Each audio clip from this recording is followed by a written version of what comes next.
जय हिंद मेरे प्यारे भाइयों, कैसे हैं आप सब। उम्मीद है खुशहाल होंगे, अच्छे होंगे। दोस्तों, एक बहुत ही अजीब बात है, मंदिरों में क्यों जाते हैं लोग, पूजा क्यों करते हैं। तो सोचते नहीं हो क्या फालतू का काम नहीं है पूजा। मंदिरों में जाने से क्या होता है, क्यों मंदिर बनवाए जाते हैं, विचार करना चाहिए ना। विचार का विषय है यार। रील्स देखो, फेसबुक पर देखो कितना अलीज, यूट्यूब पर देखो कितना बेहतरीन और गूगल पर जो गुप्त वाली बेहतरीन मंदिर हैं उनका तो युवाओं के लिए स्वर्ग है वो। तो ये जो ईश्वर के मंदिर हैं इनका क्या महत्व है जीवन में। महत्व है, अब समझिए महत्व कैसे है। महत्व है विवेकानंद के शब्दों में, महत्व है डॉक्टर एपीजे अब्दुल कलाम साहब के शब्दों में। मंदिर का महत्व है, पूजा स्थल मस्जिद और चर्च का महत्व है। और इसके लिए ना अच्छे लोगों को सुनना पड़ता है, इसके लिए ना अच्छी अच्छी बातों को जानना पड़ता है, इसके लिए ना खुद को जगाना पड़ता है। और जगाना कायरों का काम नहीं है। सोने के लिए किसी को नहीं कहा जाता, लेकिन जगाने के लिए किसी न किसी को कहना पड़ता है, अलार्म लगाना पड़ता है। ये कटु सत्य है और इतिहास गवाह है और आप सब गवाह हो। कभी किसी को सोने के लिए नहीं कहा गया। जिसके माता पिता को जिस बच्चे से सोने के लिए कहना पड़ जाए, समझ लो वो इतिहास रचेगा। लेकिन जगाने के लिए, और जिसके माता पिता को जगाने के लिए ना कहना पड़े, वो बच्चा कुछ करेगा। तो आप देखिए अपना अपना लेकर के आपके साथ क्या हो रहा है। आप इसे दूसरे तरीके से लीजिए, गंभीर रूप से, कि सोना मनुष्य का जीव का स्वभाव है और जागना इसकी प्रकृति के विपरीत है। जागता है बुद्ध, जागते हैं महावीर, जागते हैं एपीजे अब्दुल कलाम और विवेकानंद। जागने के लिए कुछ करना पड़ता है, सोने के लिए कुछ नहीं करना पड़ता। नींद स्वतः आती है और नींद को तोड़ना पड़ता है समय से पहले। बड़ा गहन विषय है, लेकिन आप तो समझदार हो, मजाकों में ही समझ जाओगे। देखो, मंदिर पूजा स्थल की बहुत सी परिभाषाएं हैं। आइंस्टाइन ने अपनी अलग विशेषता बताई है पूजा स्थलों की। आइंस्टाइन जैसे महान वैज्ञानिक, एपीजे अब्दुल कलाम जैसे संसार के सर्वश्रेष्ठ वैज्ञानिक, इनसे ज्यादा कुछ चाहिए क्या बड़बको। इससे भी ज्यादा कोई प्रमाण चाहिए। इन दोनों महापुरुषों के चरण छूने के लायक औकात नहीं है दुनिया के 95% लोगों की। एपीजे अब्दुल कलाम साहब से मिलना, उनके दर्शन करने का मतलब है आपने ईश्वर के अवतार के दर्शन कर लिए। उन्होंने कुछ कहा है तो कोई तो खास बात होगी। कुछ तो बात है कि हस्ती मिटती रही हमारी, सालों रहा है दुश्मन दोहरे जहां हमारे। एक बार क्या हुआ, विवेकानंद जी विदेश का दौरा कर रहे थे, अमेरिका का। तो अमेरिका का एक साइंटिस्ट था, वो विवेकानंद जी के उपदेश सत्संग को डेली सुनने आता था।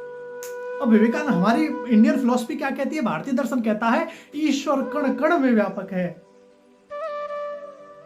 जल थल गगन पावक सब में ईश्वर है। तो वो वैज्ञानिक बोला कि स्वामी जी, यदि आपका भारत ये कहता है कि ईश्वर कण कण में व्यापक है, व्याप्त है, तो ये मंदिर जाने का नाटक क्यों करते हो, ये घंटा हिलाने का नाटक क्यों करते हो। स्वामी जी मुस्कुराए, बोले चलो। स्वामी जी ने वैज्ञानिक से कहा कि महोदय, आप वैज्ञानिक हो क्या। ठीक है। स्वामी जी ने किसी से वो मंगाया, सुआ मंगाकर, वैज्ञानिक गाड़ी से आता था, बड़ा आदमी था, उसकी गाड़ी में पंचर कर दिया। ऐसे उदाहरण स्वामी जी अजीब उदाहरण देते थे। पंचर करने के बाद कहा कि महोदय, हवा कहाँ नहीं है। वैज्ञानिक भाई पढ़ा लिखा था कि सर्वत्र है प्रभु। स्वामी जी हर जगह है हवा। तो महोदय भर लो हवा। वैज्ञानिक चकरा गया, यार ये क्या है कि भर लो ना हवा, हवा तो पूरी दुनिया में है।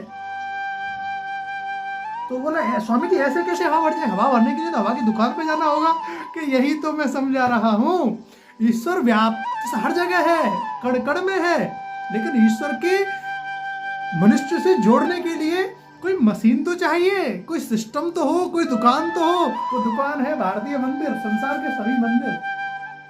ये मंदिर हवा को पिंचर, जो हवा टायर में भरी जा रही है संसार से लेकर, वो ईश्वर जो संसार में व्याप्त है, उसको मंदिरों के द्वारा, संतों के द्वारा, पूजा पद्धतियों के द्वारा, वेद मंत्रों के द्वारा, साधना के द्वारा, भजन के द्वारा ईश्वर के अंदर और ईश्वर को जीव के अंदर प्रवेश कराया जाता है, जीव से मिलाया जाता है, मनुष्य की बुद्धि में भरा जाता है।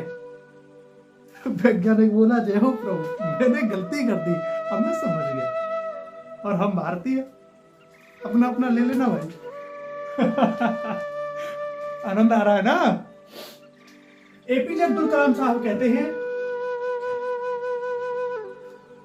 कि पूजा स्थल मानवीयता का श्रेष्ठतम उदाहरण है। पूजा स्थल मनुष्य को मनुष्य से मिलाने का एकमात्र जरिया है।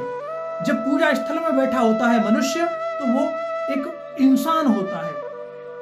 मस्जिद में हो, चर्च में हो, गिरजाघर में हो या मंदिर में हो, हमारी विरासत, हमारे पूर्वजों ने जो हमें मंदिर दिए हैं वो बहुत ही आवश्यक है, उनका संरक्षण हमें करना चाहिए। स्वामी विवेकानंद जी का मुझे एक और उदाहरण याद आ रहा है। अब महान पुरुष थे, उनकी बातें ना समझ नहीं आती थी। वो कहते थे नहीं, ये बात हम सबको समझनी चाहिए, ये गंभीर बात है, हंसी मजाक में मत लीजिए बात को, कि एक मनुष्य है, मनुष्य जब जन्म लेता है और एक पेड़ जन्म ले रहा है साथ साथ। देखो, ये है मनुष्य, छोटा बच्चा, और ये है पेड़।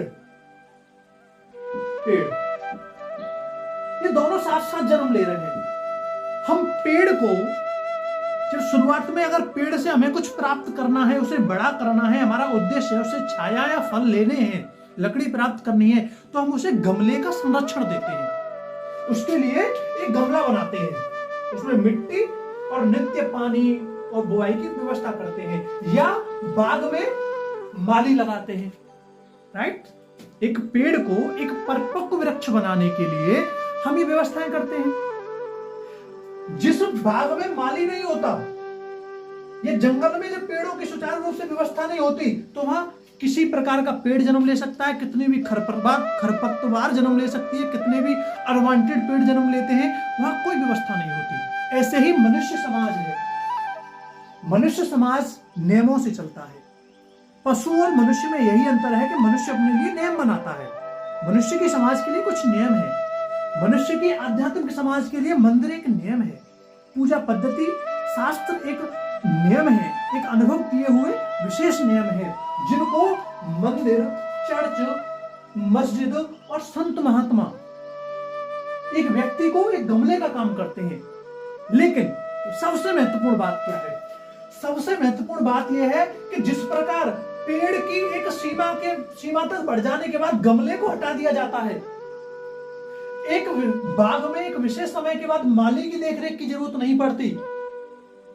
समझ रहे हैं ना? एक समय के बाद माली की जरूरत नहीं पड़ती, एक समय के बाद गमले की जरूरत नहीं पड़ती। इसी प्रकार एक अच्छा मनुष्य एक समय के बाद अपना इतना विकास कर लेता है कि उसे फिर इन चीजों की आवश्यकता नहीं रहती। न मंदिरों की आवश्यकता रहती है, न एक तरीके से जिन्हें बोलते हैं पूजा पद्धति की आवश्यकता नहीं, क्योंकि वो अब सार्वभौमिक हो गया है। वसुधैव कुटुंबकम की भावना आ गई है। वो हर मनुष्य को ईश्वर की दृष्टि से देखने लगा है। इतना विकास हो जाना, ये विवेकानंद जी कहते थे कि मंदिर का योगदान सिर्फ इतना है, पहली सीढ़ी, और दूसरी सीढ़ी योगदान है शास्त्रों का, तीसरी सीढ़ी का काम करते हैं संत और महात्मा गुरु, चौथी सीढ़ी तक रहते हैं माता पिता, पांचवी सीढ़ी पर इंसान को मुक्त हो जाना चाहिए। अगर वो मुक्त नहीं हो रहा है तो वो गलत रास्ते पर है। अगर वो स्वतंत्रता फील नहीं कर रहा है, वो किसी के बंधन में है, तो मुक्त रास्ते पर है। किसी धर्म के अंतर्गत है, पांचवी सीढ़ी पर आकर भी तो बंधन में है, गुलाम है, वो अपने विचारों में नहीं जी रहा। तो आप सब समझदार हैं किस प्रकार आपको मंदिरों के महत्व को समझना है, किस प्रकार संत गुरुओं का प्रयोग करना है, किस प्रकार धर्मों को जीना है, किस प्रकार धर्म की कट्टरपंथता से एक धर्म सहिष्णुता की ओर बढ़ना है, किस प्रकार धर्मों के समन्वय के द्वारा अपना विकास करना है, भारत को उज्जवल भविष्य देना है। ये हम युवाओं के हाथ में है कि हमें अंधभक्त बनना है या विवेकानंद के आदर्शों पर चलना है या एपीजे अब्दुल कलाम साहब की शिक्षा को अपने जीवन में धारण करना है। ये निर्णय तो हमको ही लेना पड़ेगा, क्योंकि जीवन हमारे चुनाव पर आधारित है। जीवन हमारे चयन पर निर्भर करता है कि हमें कौन मिलेगा हमारे जीवन में, हम क्या पाएंगे हमारे जीवन में, निर्भर तो हमारे चुनाव पर ही है दोस्तों।